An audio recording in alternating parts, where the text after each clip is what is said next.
শুভ সন্ধ্যা বন্ধু। আজ রবীন্দ্র জন্ম জয়ন্তী 25শে বৈশাখ, 159তম জন্মদিবস। এই দিনটিতে প্রতি বছর আমরা হই হুল্লোড় করে রবীন্দ্র জন্ম জয়ন্তী পালন করি, কিন্তু এবারের চিত্র একটু আলাদা। করোনা ভাইরাস নামে এক অদৃশ্য শত্রু আমাদের নাড়িয়ে দিয়েছে, থমকে দিয়েছে আমাদের জয়যাত্রা।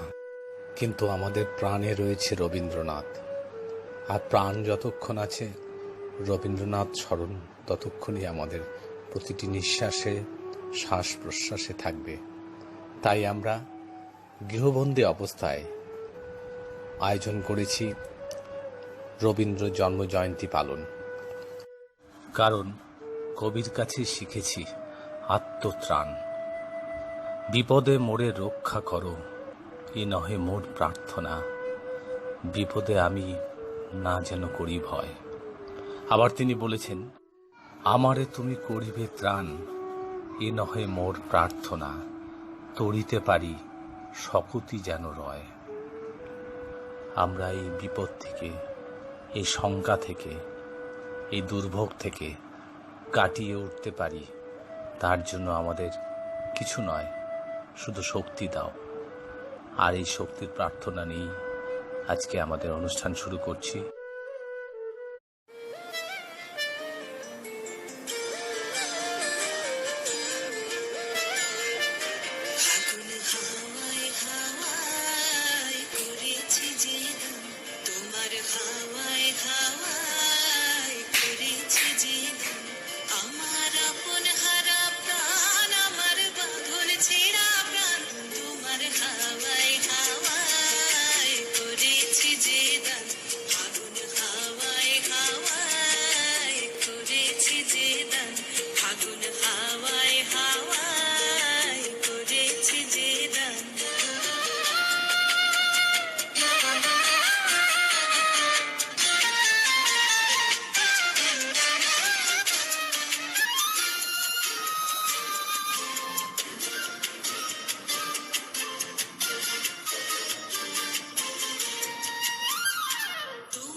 প্রজাপতির পাখা,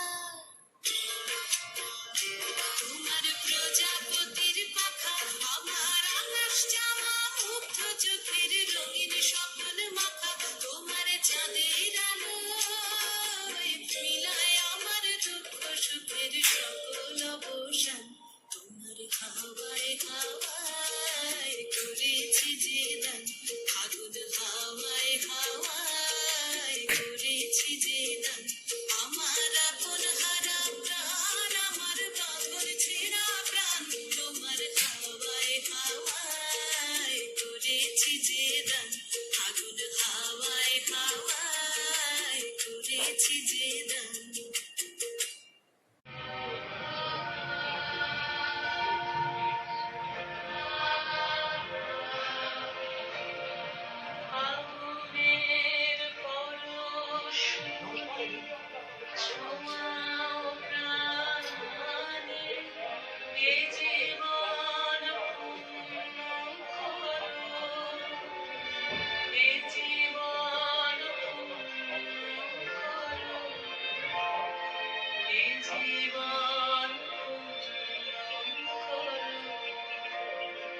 এ জীবন পূর্ণ করো গহন রাগে।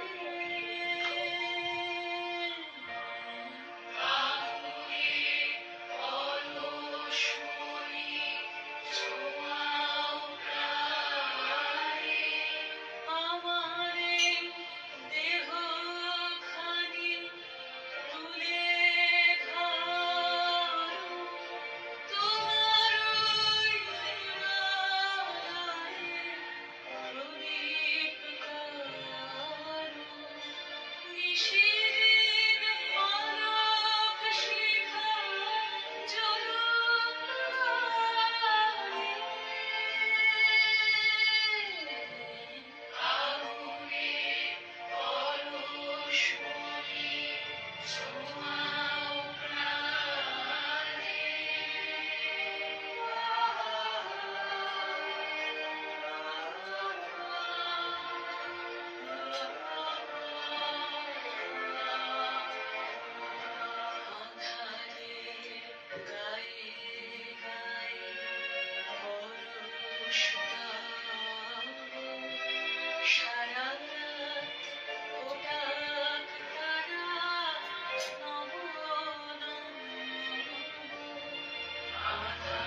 করে ভয়, যদি সবাই থাকে মুখ ফিরায় সবাই করে ভয়, তবে পরাণ খুলে ও তুই মুখ ফুটে তোর মনের কথা একলা বলো রে, ও তুই মুখ ফুটে তোর মনের কথা একলা বলো রে, যদি তোর ডাক শুনে কেউ না আসে তবে একলা চলো রে, যদি সবাই ফিরে যায় ওরে ও ভাঙা সবাই ফিরে যায়, যদি গহন পথে যাওয়ার কালে কেউ ফিরে না যায়, যদি গহন পথে যাওয়ার কালে কেউ ফিরে না যায়, তবে পথের কাটা ও তুই রক্ত মাখা চরণ তলে একলা দলো রে, ও তুই রক্ত মাখা চরণ তলে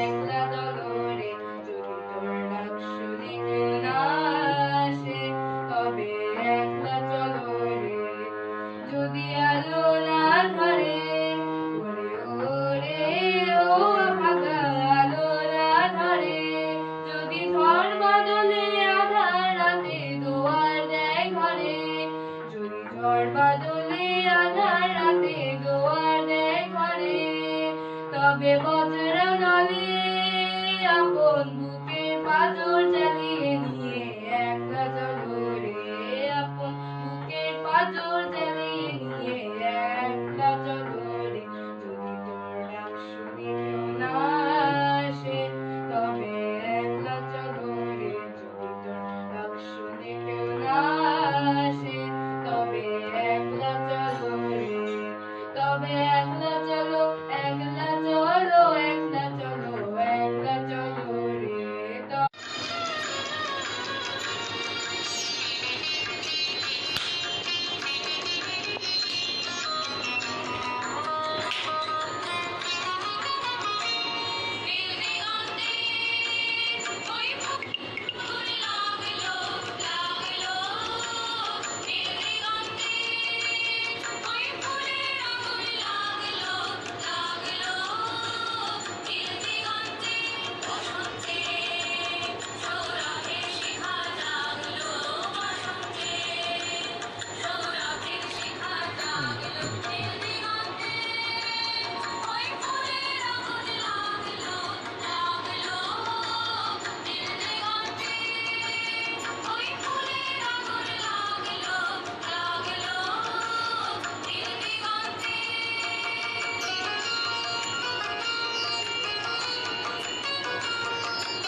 একলা চলো রে যদি তোর ডাক শুনে কেউ না আসে তবে একলা চলো রে তবে একলা চলো একলা চলো একলা চলো একলা চলো রে তবে একলা চলো একলা চলো একলা চলো একলা চলো রে যদি তোর ডাক শুনে কেউ না আসে তবে একলা চলো রে যদি কেউ কথা না কয় ওরে ওরে ও ভাগা কেউ কথা না কয় যদি সবাই থাকে মুখ ফিরায় সবাই করে ভয় যদি সবাই থাকে মুখ ফিরায় সবাই করে ভয় তবে পরাণ খুলে ও তুই মুখ ফুটে তোর মনের কথা একলা বলো রে ও তুই মুখ ফুটে তোর মনের কথা একলা বলো রে যদি তোর ডাক শুনে কেউ না আসে তবে একলা চলো রে যদি সবাই ফিরে যায় ওরে ও ভাঙা সবাই ফিরে যায় যদি গহন পথে যাওয়ার কালে কেউ ফিরে না যায় যদি গহন পথে যাওয়ার কালে কেউ ফিরে না যায় তবে পথের কাটা ও তুই রক্ত মাখা চরণ তলে একলা দলো রে ও তুই রক্ত মাখা চরণ তলে একলা দলো রে যদি তোর ডাক শুনে কেউ না আসে তবে একলা চলো রে যদি আলো না ধরে ওরে ওরে ও ভাগা আলো না ধরে যদি ঝড় বাদলে আধার রাতে দুয়ার দেয় ঘরে যদি ঝড় বাদলে আধার রাতে দুয়ার দেয় ঘরে তবে বজ্র নলে আপন বুকের পাঁজর জ্বালিয়ে নিয়ে একলা চলো রে আপন বুকের পাঁজর জ্বালিয়ে নিয়ে একলা চলো রে যদি তোর ডাক শুনে কেউ না আসে তবে একলা চলো রে যদি তোর ডাক শুনে কেউ না আসে তবে একলা চলো রে তবে একলা চলো একলা চলো একলা চলো একলা চলো রে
সুরে সুরে সুর মেলাতে আমার বেলা যে যায়, সাজ বেলাতে তোমার সুরে সুরে সুর মেলাতে আমার বেলা যে যায়। এক তারাটি একটি তারে গানের বেদন বইতে নারে। এক তারাটি একটি তারে গানের বেদন বইতে নারে। তোমার সাথে বারে বারে হার মেনেছি এই খেলাতে, তোমার সুরে সুরে সুর মিলাতে আমার বেলা যে যায়, সাজ বেলাতে তোমার সুরে সুরে সুর মেলাতে আমার বেলা যে যায়। এ তার বাঁধা কাছের সুরে ওই বাঁশি যে বাজে দূরে। এ তার বাঁধা কাছের সুরে ওই বাঁশি যে বাজে দূরে। গানের লীলা সে কিনারে যোগ দিতে কি সবাই পারে।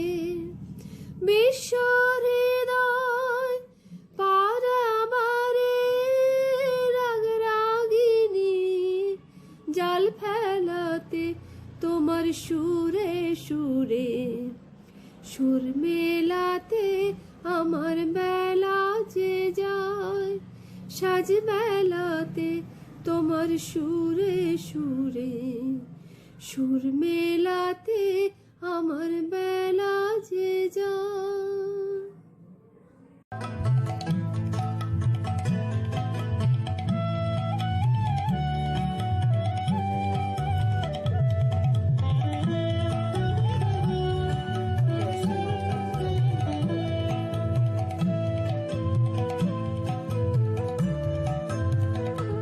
আমার দোসর যে জন ওগো তারে কে জানে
দিনের কথা ভুলবি কি রে হায় ও সেই চোখের দেখা প্রাণের কথা সে কি ভোলা যায় আয় আর একটিবার আয় রে সখা প্রাণের মাঝে আয় মোরা সুখের দুঃখের কথা কব প্রাণ জুড়াবে তাই মোরা ভোরের বেলায় ফুল তুলেছি দুলেছি দোলায় বাজিয়ে বাঁশি গান গেছি বকুলের তলায় মাঝে হলো ছাড়া ছাড়ি গেলেন কে কোথায় আবার দেখা যদি হলো সখা প্রাণের মাঝে আয় পুরানো সেই দিনের কথা ভুলবি কি রে হায় ও সেই চোখের দেখা প্রাণের কথা সে কি ভোলা যায়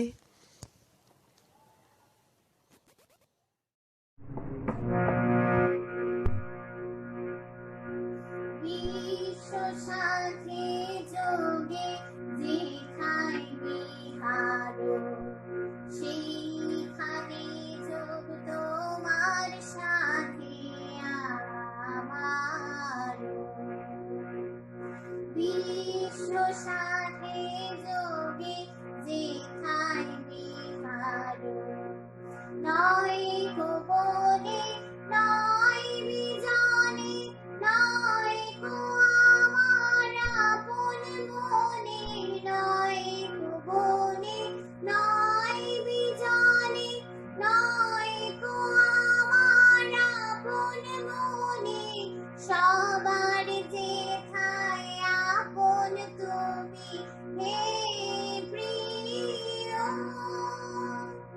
সেথায় আপন আমারো বিশ্ব সাথে যোগে যেথায় বিহারো সবার পানে যেথায় বাহু পসারো সেইখানেতে প্রেম জাগিবে আমারো গোপনে প্রেম রয় না ঘরে আলোর মতো ছড়িয়ে পড়ে গোপনে প্রেম রয় না ঘরে আলোর মতো ছড়িয়ে পড়ে সবার তুমি আনন্দ দান হে প্রিয় আনন্দ সেই আমারো বিশ্ব সাথে যোগে যেথায় বিহারো সেইখানে যোগ তোমার সাথে আমারো বিশ্ব সাথে যোগে যেথায় বিহারো। নমস্কার, আমি লায়ন স্নেহা দাস। আর আজকে রবীন্দ্র জয়ন্তী উপলক্ষে আমি রবীন্দ্রনাথ ঠাকুরের লেখা একটি গান ভালোবেসে সখী গাওয়ার চেষ্টা করব। আশা করি আপনাদের ভালো লাগবে। ভালোবেসে সখী নিভৃতে যতনে আমার নামটি লিখো তোমার মনের মন্দিরে। আমার পরাণে যে গান বাজিছে তাহার তালটি শিখো তোমার চারণ মঞ্জিরে। ভালোবেসে সখী নিভৃতে যতনে আমার নামটি লিখো তোমার মনের মন্দিরে। ধরিয়া রাখিও সোহাগে আদরে আমার মুখর পাখি তোমার প্রাসাদ প্রাঙ্গণে।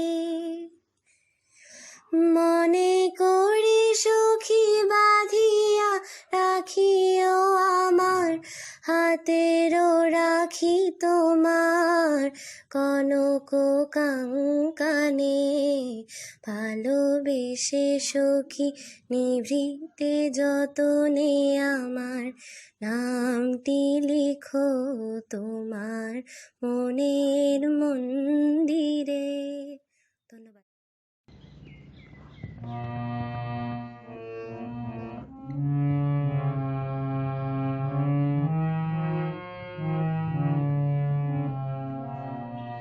ও আমার দেশের মাটি, তোমার পরে ঠেকাই মাথা।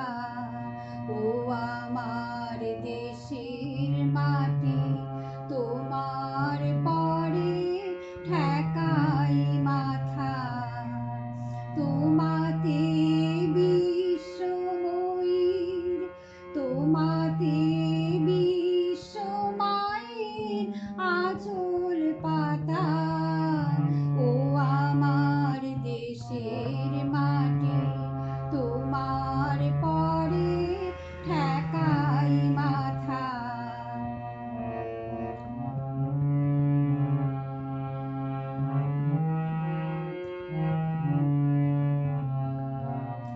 তুমি মিশে ছোমর দেহের শানে, তুমি মিলে ছোমর প্রাণে মনে মিশে ছোমর দেহের শানে।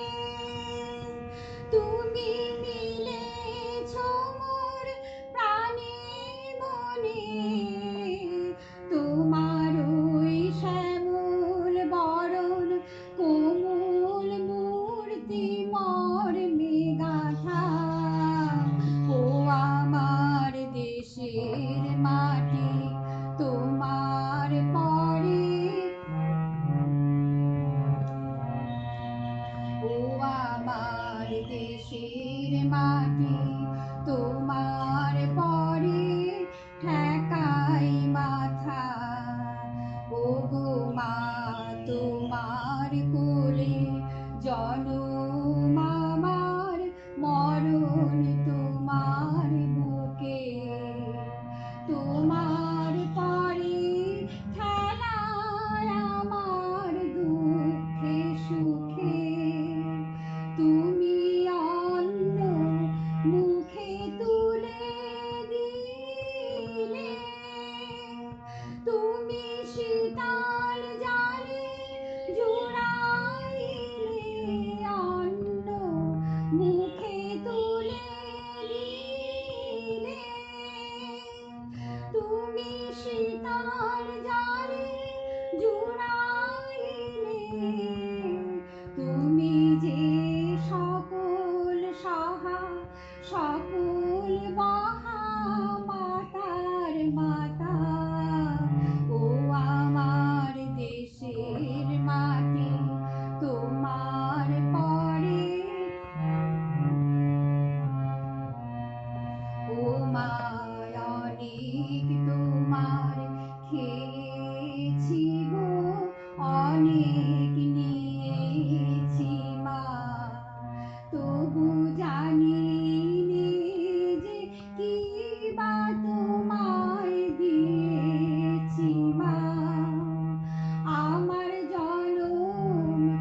50তম জন্মজয়ন্তীতে আমার অন্তরের সশ্রদ্ধ প্রণাম জানিয়ে আমি আজকে আমার এই অনুষ্ঠান শুরু করছি। আমি আজকে আপনাদের কাছে নিবেদন করব কবি গল্পগুচ্ছ সংকলনের একটি গল্প, কঙ্কাল গল্পটি না করব। এখানে আমি গল্পটা একক অভিনয় করার চেষ্টা করছি। আগে নাটক শুরুর আগে আমি গল্পের শুরুটা আপনাদের ধরিয়ে দিই। কবিরা 3 বাল্যবন্ধু একটা ঘরে থেকে সেখানেই থাকতেন, তাদেরই একটা মহল্লার একটা ঘরের মধ্যে। এবার সেখানে তারা তাদের গার্জেনরা, তাদের অভিভাবকেরা তাদের এক সংস্কৃত পণ্ডিতের কাছে থেকে রেখে মেঘনাথবধ কাব্য তাদের শেখাতেন, আর একজন ক্যাম্পেন হাসপাতালের একজন ডাক্তারের কাছে অস্থিবিদ্যা শেখাতেন। যাই হোক, সেসব সম্বন্ধে যাচ্ছি না, কতটুকু কি শিখেছেন না শিখেছেন সেটা তো পরবর্তীতে আমরা জেনেছি। কিন্তু অনেক বছর বাদে একবার কবি সেইখানে আর কি সেই ঘরে থেকেছিলেন। প্রসঙ্গত বলে রাখি যে সেখানে যখন তারা অস্থিবিদ্যা শিক্ষা করতেন সেখানে একটা কঙ্কাল আনা হয়েছিল। তারা যে ঘরে থাকতেন তার পাশের ঘর সেই কঙ্কালটা থাকতো, আর ক্যাম্পেনের যে ডাক্তারবাবু তিনি ওই কঙ্কালটা নিয়ে তাদের অস্থিবিদ্যা শেখাতেন। একদিন ঘটনাক্রমে তাকে ঘরে স্থানান্তর হওয়ায় সেই ঘরে গিয়ে কবিকে থাকতে হয়েছে। রাত্রির বেলা ঘড়িতে দূরে গির্জার ঘড়িতে 12টা 1টা বাজল, কিন্তু অনভ্যাস বশত তিনি ওই নতুন ঘরে গিয়ে বিছানায় ঘুমোতে পারছিলেন না। কবি এপাশ ওপাশ করছেন। হঠাৎ এর মধ্যে একটা সমস্যা দেখা গেল। ঘরের কোণে একটা প্রদীপ জ্বলছিল, সেই প্রদীপটা হঠাৎ মিনিট 5 ধরে দপ করে হঠাৎ নেমে গেল, পরে একটা নিস্তব্ধতা চলে এলো। কবি হঠাৎ মনে পড়ল যে বহু বছর আগে ওই ঘরটাতে কঙ্কালটা থাকতো, কঙ্কালটাকে রাখা হতো, কিন্তু এখন বর্তমানে যে সেটা কোথায় আছে সেটা তার জানা নেই। কিন্তু তিনি হঠাৎ ছমছমে ওই পরিবেশের মধ্যে তার কঙ্কালটার কথা মনে হওয়াতে একটা আধিভৌতিক পরিস্থিতির সৃষ্টি হলো। তিনি এপাশ ওপাশ করছেন, ঘুম আসছে না। হঠাৎ তার মনে হলো যে ঘরের মধ্যে যেন একটা চলাফেরার আওয়াজ হচ্ছে। একবার দ্রুত পদে যেন দেয়ালের এক প্রান্তে যাচ্ছে, আবার আর এক প্রান্তে যাচ্ছে, কি যেন হাতে হাতে খুঁজে বেড়াচ্ছে কেউ একটা। মশারির পাশ দিয়ে এসে মশারির গায়ে কেউ হাত দিল, তার গায়ে কাটা দিয়ে উঠলো। ভাবলো হয়তো ঠিক মতো ঘুম আসছে না বলে তিনি এইটা হয়তো দেখছে, কিন্তু কিছুক্ষণ পর থেকে টের পেলেন যে দীর্ঘশ্বাসের শব্দ আসছে। তিনি বলেন, ভয়ে নিজের ভয়টাকে তাড়ানোর জন্য বলেন, কে? নারী কণ্ঠের উত্তর এলো, আমি আমার কঙ্কালটাকে খুঁজে বেড়াচ্ছি, কঙ্কালটা পাচ্ছি না কেন? কবি বললেন, তোমার আর সময় হলো না? নিজের মধ্যে সাহস সঞ্চয় করে তিনি বুঝতে পেরেছেন যে আধিভৌতিক ব্যাপার চলছে। তিনি বললেন যে তোমার কার সময় হলো না এখন আসার? তা বললো যে না। বললো, তুমি কি রোজ আসো? বললো, না, আমি বছরে একদিন আসি, এই একটা বিশেষ দিনটাতে। এই দিনটাতে আমাকে আসতে হয়, কারণ ওই যে কঙ্কালটা রয়েছে, ওই কঙ্কালটার মধ্যে আমার যে বুকটা রয়েছে, আমার যে বুকের মধ্যে যে আমার হৃৎপিণ্ডটা ছিল, আমার যে মনটা ছিল, তার হাতগুলো ওখানে রয়েছে। ওটা দেখতে আমাকে যে একবার আসতেই হয়। কবি ভয় পেলেন না। তখন ঘটনা প্রসঙ্গে সেই প্রেতাত্মা কবিকে বললেন, তুমি শুনবে আমার সেই কাহিনী। আমি কারণ তোমার সাথে বহুদিন আমি মানুষের সাথে গল্প করি না। শ্মশানের মধ্যে বাতাসের মধ্যে আমি হুকু শব্দ করে ঘুরে বেড়াই। আজ আমি তোমাকে মানুষের মতো বসে তোমার সাথে একটু কথা বলবো। কবির পাশে মশারিটা সরিয়ে তিনি কবির পাশে বিছানায় বসলেন। কবি কিন্তু নিরুপায়, আর কোনো উপায় নেই, তাকে গল্প শুনতেই হবে। কবি বললেন, তাই তুমি তোমার বলো সেই কাহিনী। বলে, ছোটবেলায় আমি এইখান থেকে আমার নাটকটা শুরু করছি, অর্থাৎ এই যে মেয়েটি, এই প্রেতাত্মাকে, তার অভিনয়টা, তার কণ্ঠে আমি গল্পটা বলবো আপনাদের, এবং সেটাই অভিনয়ের মাধ্যমে আমার নাটক শুরু। তখন সেই প্রেতাত্মা বললেন, ছোটবেলায় আমি একজনকে মাত্র জমের মতো ভয় করতাম, তিনি হলেন আমার স্বামী। আমি তাকে প্রচন্ড ভাবে ভয় করতাম। আমার অবস্থাটা ছিল মাছের মতো, বড়শিতে কাটা মাছের মতো। আর একটা আজব জীব সেই আমাকে বড়শিতে গেঁথে এদিক ওদিক টেনে নিয়ে যেত না। আমার যে শৈশবের যে আমার জন্মভূমি, আমার যে বাড়ি, আমার সেই বাড়ির জলাশয় থেকে যেন আমাকে তুলে নিয়ে এসেছেন তিনি, নিয়ে এসে তার ইচ্ছে মতো আমাকে পরিচালনা করতেন। মাছ বাদে আমার স্বামী মারা গেলেন। আমি হাত ছেড়ে বাঁচলাম। আমাদের বিরাট করতে থাকে আমার আত্মীয় স্বজন পরিজনেরা। আর আমার শ্বশুর মশাই অনেক কিছু দেখে শুনে আমার শাশুড়িকে বললেন, এই মেয়ে অপয়া, এই মেয়ে বিস্কোটা, একে ঘর থেকে দূর করে দাও।